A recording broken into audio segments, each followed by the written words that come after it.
नमस्कार साथियों, वेदांत क्लासेज के YouTube चैनल पर आपका हार्दिक स्वागत, अभिनंदन। विद्यार्थियों, आज हम चर्चा करेंगे 7 जनवरी 2024 से रिलेटेड जो भी करंट फैक्ट्स है उनके ऊपर। तो आज का जो पहला प्रश्न है वो ये है कि हाल ही में जस्टिस संजीव खन्ना को नालसा का कार्यकारी अध्यक्ष नियुक्त किया गया। तो विद्यार्थियों, नालसा का कार्यकारी अध्यक्ष किसको नियुक्त कर दिया गया है? जस्टिस संजीव खन्ना जी को नियुक्त कर दिया गया है। ये जस्टिस संजीव ये कौन है विद्यार्थियों? ये विद्यार्थियों सुप्रीम कोर्ट के दूसरे नंबर के सबसे वरिष्ठ न्यायाधीश है, ध्यान रखना। क्योंकि जो सबसे सीनियर जज होता है उसको तो सुप्रीम कोर्ट का मुख्य न्यायाधीश बना दिया जाता है, और जो सेकंड वरिष्ठ न्यायाधीश होता है उसको क्या बनाया जाता है? इस नालसा का अध्यक्ष बनाया जाता है। तो अभी इसको बना दिया गया है। ये इसका किसका स्थान ले रहे हैं? तो ये एस के कौल जी का स्थान ले रहे हैं, क्योंकि एस के कौल के द्वारा विद्यार्थियों 25 दिसंबर को सेवानिवृत्ति ले ली गई है, मतलब रिटायरमेंट हो चुके हैं। अगर बात करें नालसा के अध्यक्ष की नियुक्ति कौन करता है, तो भारत का जो राष्ट्रपति होता है उसके द्वारा इसकी नियुक्ति की जाती है। तो इनकी नियुक्ति द्रौपदी मुर्मू जी के द्वारा भी की गई है। अब ये नालसा नालसा बार बार चर्चा में आ रहा है, तो नालसा का पूरा नाम क्या होता है? तो नेशनल लीगल सर्विस अथॉरिटी इसका पूरा नाम होता है। कई बार फुल फॉर्म पूछ ली जाती है।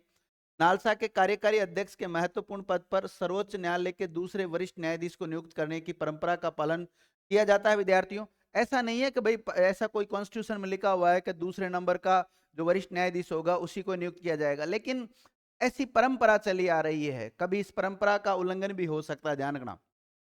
नालसा विभिन्न स्तरों पर लोक अदालतों का आयोजन करता है। ये राष्ट्रीय कानूनी सेवा प्राधिकरण 1987 के कानूनी सेवा प्राधिकरण अधिनियम के तहत स्थापित एक वैधानिक निकाय है। तो ये निकाय कैसा है विद्यार्थियों? एक वैधानिक निकाय, ध्यान रखना। नालसा, अगर सुप्रीम कोर्ट चर्चा में आ गया तो सुप्रीम कोर्ट के बारे में कुछ स्टैटिक पॉइंट जान लेते हैं। थोड़ा बहुत ये जान लेते हैं कि सुप्रीम कोर्ट कब कब चर्चा में रहा था। तो पहली बात, तो सुप्रीम कोर्ट को सर्वोच्च न्यायालय कह सकते हैं या उच्चतम न्यायालय भी हम कह सकते हैं। सुप्रीम कोर्ट का जो उल्लेख मिलता है वो इंडियन कॉन्स्टिट्यूशन का जो भाग 5 है, भाग 5 में इसका उल्लेख मिलता है। और आर्टिकल की बात पूछी जाए कि कौन कौन से आर्टिकलों में इसका उल्लेख मिलता है, तो आर्टिकल 124 से लेकर 147 तक सुप्रीम कोर्ट का प्रावधान कर रखा है, सुप्रीम कोर्ट के बारे में उल्लेख किया गया है। बात करें सुप्रीम कोर्ट का जो न्यायाधीश होता है उसको शपथ कौन दिलाता है, तो राष्ट्रपति के द्वारा शपथ दिलाई जाती है। और वर्तमान में सुप्रीम कोर्ट के मुख्य न्यायाधीश कौन है, तो वो विद्यार्थियों DY चंद्रचूड़ है, यानी कि धनंजय यशवंत चंद्रचूड़ है। और कौन से नंबर के हैं ये? 50वें नंबर के मुख्य न्यायाधीश है वर्तमान में। देखिए, सुप्रीम कोर्ट में एक तो मुख्य न्यायाधीश होता है, 33 अन्य न्यायाधीश होते हैं, अर्थात टोटल कितने हो जाते हैं? 34 न्यायाधीश होते हैं। इससे पहले सुप्रीम कोर्ट कुछ दिन पहले इसलिए चर्चा में रहा था क्योंकि सुप्रीम कोर्ट की पहली महिला जो न्यायाधीश बनी थी उसका नाम था फातिमा बीबी, और उसकी अभी कुछ समय पहले निधन हो गया था, जब भी सुप्रीम कोर्ट के बारे में मैंने आपको थोड़ा बहुत पॉइंट लिखाया था। उसके अलावा सुप्रीम कोर्ट के द्वारा कुछ समय पहले मंथली न्यूज लेटर को जारी किया गया था, विद्यार्थियों लॉन्च किया गया था, जिसका नाम था कोर्ट क्रॉनिकल। इसके अलावा सुप्रीम कोर्ट का जो न्यायालय परिसर है उसमें मिट्टी कैफे खोला गया है। मिट्टी एक NGO है उसके द्वारा, और उसको दिव्यांगों के द्वारा चलाया जाता है, मतलब उसमें जितने भी कर्मचारी है वो सारे दिव्यांग है, तब भी ये चर्चा में रहा था। अगला फैक्ट देखिएगा, हाल ही में गोविंद यापल्ली राम मोहन राव को सेबी का कार्यकारी निदेशक नियुक्त किया गया है। इसका जो कार्यकाल रहने वाला है वो 3 वर्ष के लिए रहने वाला। विद्यार्थियों, ये सेबी के नियामक कार्यों की अखंडता और दक्षता को संभालने और बनाए रखने के लिए जिम्मेदार होगा। साथ ही में सेबी चर्चा में आ गया तो सेबी के बारे में कुछ स्टैटिक्स पॉइंट जान लेते हैं हम। सेबी का पूरा नाम होता है securities and exchange board of India. SEBI का हिंदी में अगर पूछा जाए फुल फॉर्म क्या होता है, तो भारतीय प्रतिभूति एवं विनियमन बोर्ड होता है। सेबी की अगर स्थापना की बात करें तो 1988 में सेबी की स्थापना हो गई थी, और लेकिन इसने वास्तविक रूप से कार्य करना चालू कब किया था? 1992 से किया था, 12 अप्रैल 1992 से शुरू कर दिया था। इसका हेडक्वार्टर पूछा जाए तो इसका हेडक्वार्टर मुंबई महाराष्ट्र में है। और इसके जो वर्तमान में अध्यक्ष या चेयरपर्सन जिसको कहते हैं वो है माधवीपुरी बुच। और माधवीपुरी बुच सेबी की विद्यार्थियों पहली महिला अध्यक्ष भी है। तो सेबी की पहली महिला अध्यक्ष पूछा जाए तो नाम क्या बताना आपको? माधवीपुरी बुच। और वर्तमान में भी चेयरपर्सन कौन है, ये ध्यान रखना। इसके पूर्णकालिक कुछ सदस्य जैसे अनंत नारायण, SK मोहंती, अश्वनी भाटिया, अनंत बरुआ वगैरह, ये सब इसके पूर्णकालीन सदस्य हैं। और अब कार्यकारी निदेशक किसको नियुक्त कर दिया गया है, तो विद्यार्थियों गोविंद यापल्ली राम मोहन राव को नियुक्त कर दिया गया है। आगे देखिएगा, हाल ही में जम्मू कश्मीर की जो पुलिस है ने विद्यार्थियों आवाम से आवाम के लिए पोर्टल लॉन्च किया है। ये पोर्टल लॉन्च किसके द्वारा किया गया है? जम्मू कश्मीर पुलिस के द्वारा लॉन्च किया गया है। ठीक है, अब देखो इस पोर्टल का उद्देश्य बेहतर समझ और समाधान को बढ़ावा देते हुए सार्वजनिक चिंताओं और पुलिस से संबंधित मामलों को एक सामान्य मंच पर लाना है। नागरिक पोर्टल पर अपने पंजीकृत मोबाइल नंबरों का उपयोग करके शिकायत दर्ज करा सकते हैं। मतलब इस पोर्टल का क्या यूज होगा, है ना? आवेदन की स्थिति ट्रैक कर सकते हैं कि भाई उन्होंने जो आवेदन किया है उसकी क्या स्थिति है, और साथ ही में कोई अतिरिक्त अगर डॉक्यूमेंट्स भी जमा कराना चाहते हैं तो वो भी इस पोर्टल के जरिए जमा करा सकते हैं। देखिए विद्यार्थियों, हाल ही में चर्चा में रहा है कि गोवा में 10वीं शताब्दी के आसपास का कदम शिलालेख पाया गया। तो कदम वंश से संबंधित एक शिलालेख पाया गया विद्यार्थियों, जो कि 10वीं शताब्दी का बताया जा रहा है। ये कहाँ पर मिला है? गोवा में मिला है। गोवा में भी दक्षिणी गोवा के काकोड़ा महादेव मंदिर में यहाँ पाया गया विद्यार्थियों। और 10वीं शताब्दी ईस्वी का शिलालेख कन्नड़ और संस्कृत दोनों में लिखा गया है, जो कि कदम्ब काल के दौरान एक ऐतिहासिक प्रकरण पर प्रकाश डालता है। ये शिलालेख मंडला क्षेत्र पर शासन करने वाले तलारा नेवेया के शासन के दौरान एक महत्वपूर्ण ऐतिहासिक घटना का वर्णन भी करता है। 960 ईस्वी में कदम शास्ता देव ने गोवा के चंदावर शहर पर कब्जा करके एक उल्लेखनीय विजय हासिल की थी। तो इस बात का इसमें उल्लेख किया गया है। तो मतलब इससे हमें ऐतिहासिक एक स्रोत मिला विद्यार्थियों, और जब ऐतिहासिक स्रोत मिलते हैं तो कहीं न कहीं इतिहास में उससे हमें मदद मिलती है इतिहास को जानने के लिए। अगला फैक्ट है कि हाल ही में मध्य प्रदेश सरकार के द्वारा रानी दुर्गावती अन्न प्रोत्साहन योजना को मंजूरी दी गई विद्यार्थी। तो रानी दुर्गावती श्री अन्न प्रोत्साहन योजना 2024 किससे संबंधित है ये विद्यार्थियों? तो पहली बात तो इसको जो मंजूरी दी है वो वहाँ के जो मुख्यमंत्री है मोहन यादव जी, उनके द्वारा दी गई है। इसका उद्देश्य किसानों को मोटे अनाजों के उत्पादन के लिए प्रति किलोग्राम 10 रुपए की सब्सिडी के साथ प्रोत्साहित करना है। मतलब 10 रुपए की सब्सिडी देगी विद्यार्थी मोटे अनाज के ऊपर।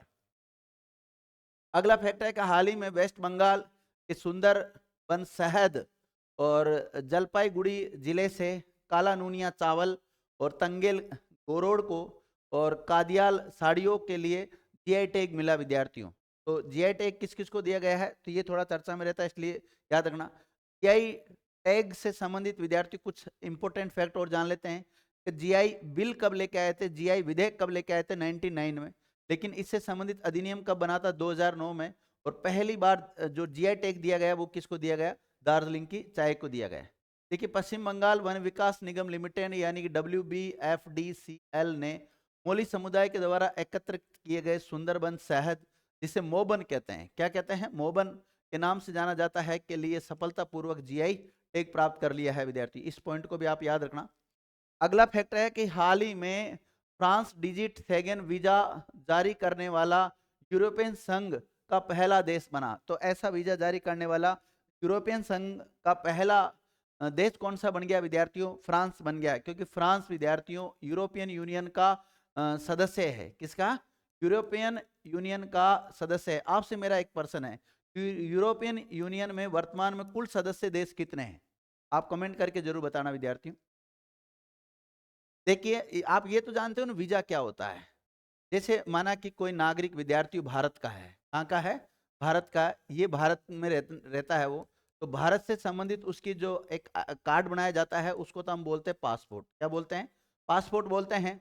और अगर बात करें वो जैसे फ्रांस जाना चाहता है तो फ्रांस सरकार के द्वारा जो जारी किया जाता है उसको बोलते हैं वीजा। क्या बोलते हैं? वीजा। मतलब हम जिस देश में जाना चाह रहे हैं उस देश की सरकार के द्वारा जो जारी किया जाता है उसको वीजा कहते हैं। और हमारे देश में हम विदेश में जाना चाह रहे हैं, हमारा देश से संबंधित उस समय हमें डॉक्यूमेंट्स कौन सा बनवाना होता है? पासपोर्ट बनवाना होता है। क्या बनवाना होता है? पासपोर्ट बनवाना होता है।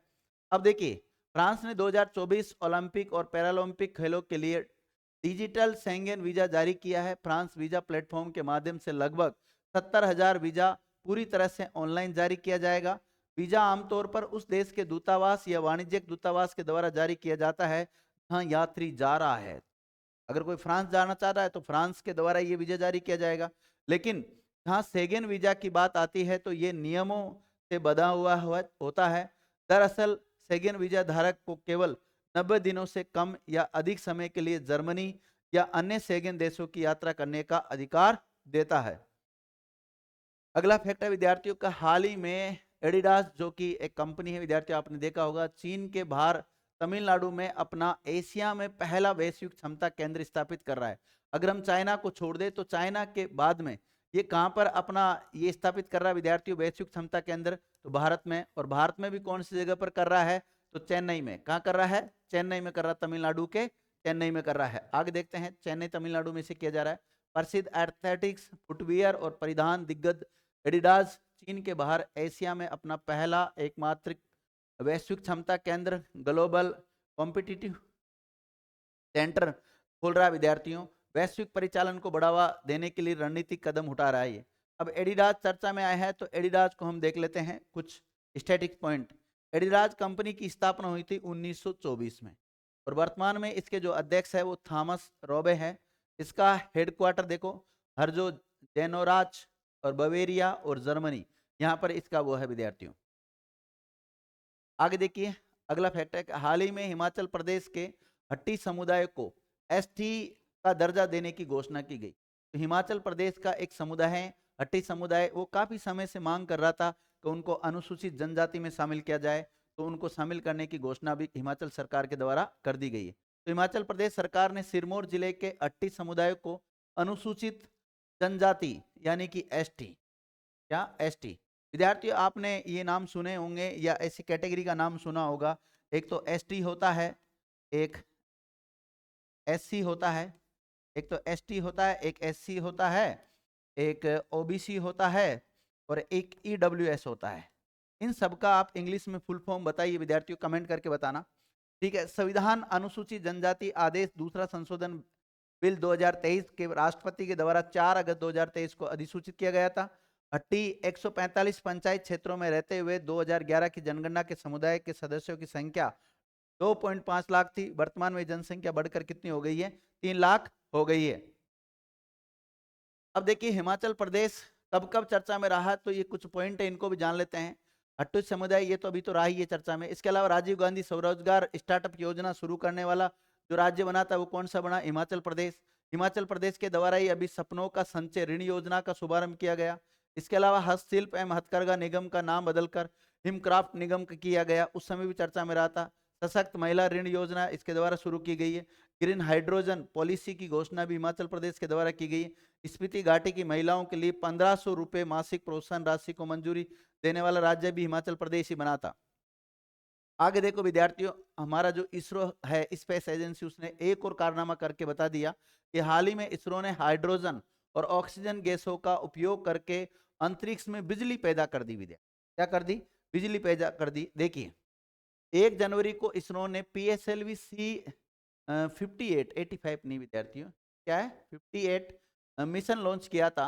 इस दौरान PSLV ऑर्बिटल एक्सपेरिमेंटल मॉड्यूल यानी POEM 3 में 100 watt polymer electrolyte membrane fuel cell का सफल परीक्षण किया। POEM का पूरा नाम क्या होता है, तो POEM का पूरा नाम होता है विद्यार्थी PSLV हो जाता है और O का मतलब ऑर्बिटल हो जाता है, E का मतलब क्या हो जाता है एक्सपेरिमेंटल और M का मतलब मॉड्यूल। उच्च दबाव वाले जहाजों में संग्रहित हाइड्रोजन और ऑक्सीजन गैसों से 180 वॉट बिजली उत्पन्न की है विद्यार्थियों।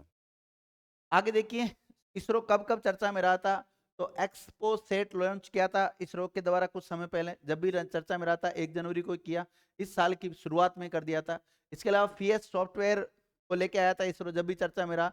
मिशन गगनयान के लिए टेस्ट व्हीकल भेजा विद्यार्थी TVD1 और सोलर मिशन आदित्य L1 भेजा।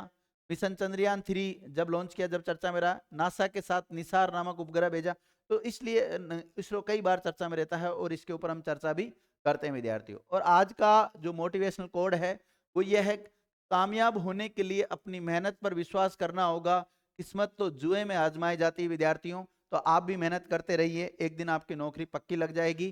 किस्मत के भरोसे मत बैठो कि हमारी तो किस्मत में नौकरी नहीं है। विद्यार्थियों अगर मेहनत करोगे तो 100% आपकी नौकरी लग जाएगी। आपने हमारा ये वीडियो देखा, आपको कैसा लगा, अच्छा लगा तो कमेंट करके बताइए। थैंक यू मित्रों, आपने हमारा वीडियो देखा उसके लिए एक बार और पुनः धन्यवाद।